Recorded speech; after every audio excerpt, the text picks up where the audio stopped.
శ్రీ మాత్రే నమః.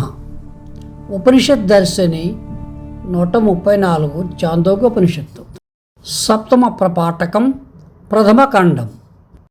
ఈ అధ్యాయంలో నారదుడు సనత్కుమారుని దగ్గరికి వచ్చి తనకు బ్రహ్మ విద్యా జ్ఞానాన్ని అర్థిస్తాడు. పరమ పవిత్రులు, సత్వగరిష్ఠులు, ధీరోజనోత్తములు అయిన సనక, సనందన, సనత్కుమార, సనత్సుజాతులు అనే నలుగురు మహామునులు బ్రహ్మ యొక్క మానసము నుండి జన్మించారు. అమృతత్వపు ఆలోచనలను పుణికిపుచ్చుకొని పుట్టిన ఈ నలుగురు శుద్ధ మనస్కులై నిరంతర దైవచింతనమే ధ్యేయంగా ఉండేవారు. వారిని ఉద్దేశించి బ్రహ్మ సృష్టి కార్యంలో తనకు తోడ్పడమని అడుగగా వారు తిరస్కరిస్తూ, అపురూపమైన బ్రహ్మమయ భావంతో నీవు మమ్మల్ని సృష్టించావు, అంచేత మాకు ధ్యానం మీద తప్ప ఇతర విషయాల మీద ధ్యాస మళ్ళదు, భగవద్భక్తిని మేము రూపంగా దాల్చి ఉన్నాము, మేము జనలోకంలో కామరూపలమై ఉంటూ అవసరమనిపించినప్పుడు సహాయం చేస్తాము అన్నారు.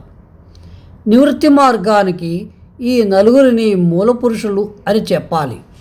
వీరు చూడడానికి 5 ఏళ్ల బాలుల వలె కనిపిస్తారు. నారదుడు కూడా బ్రహ్మమానస పుత్రుడే. ఈ నలుగురిలో సనత్కుమారుని సమీపించి తనకు జ్ఞానోపదేశం చేయమని ప్రార్థించాడు. సనత్కుమారుడు నారదునితో, నీకు తెలిసినంత చెబితే అప్పుడు జ్ఞానోపదేశం చేస్తాను అన్నాడు.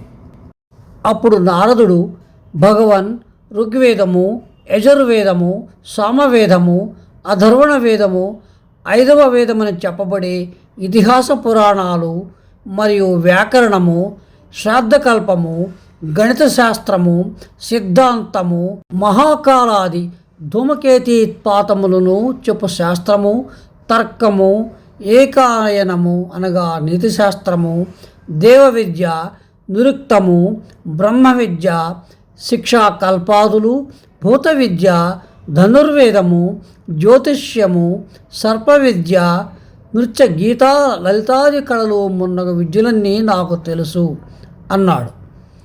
తిరిగి మహాత్మా, నేను మంత్రవేత్తగానే ఉన్నాను, ఆత్మవేత్తను కాలేదు. ఒక్క ఆత్మవేత్తే శోకము నుండి బయటపడి ముక్తుడవుతున్నాడని విన్నాను. నేను శోకములో ఉన్నాను, నన్ను శోక సముద్రము నుంచి దరిచేర్చమని నా ప్రార్థన. నీవు చదివిన చదువులన్నీ భౌతికమైనవి మాత్రమే కనుక నామములో బ్రహ్మబుద్ధి నుంచి ఈ నామమును బ్రహ్మముగా ఉపాసన చేయి. నామము బ్రహ్మమని ఉపాసించేవాడు నామ విషయమైన జ్ఞానము పొంది దానిలో యథేచ్ఛగా విహరిస్తూ నామం ఎంతవరకు వ్యాపించి ఉందో అంతవరకు వ్యాప్తి కలిగిన వాడై పూర్ణ ఫలితాన్ని పొందుతాడు. దానికి నారదుడు, భగవన్, నామము కన్నా గొప్ప దైవ జ్ఞానం ఉందా అని అడగగా సనత్కుమారుడు, దానికంటే గొప్ప వాక్కు ఉంది అన్నాడు. సశేషం. శుభం భూయాత్.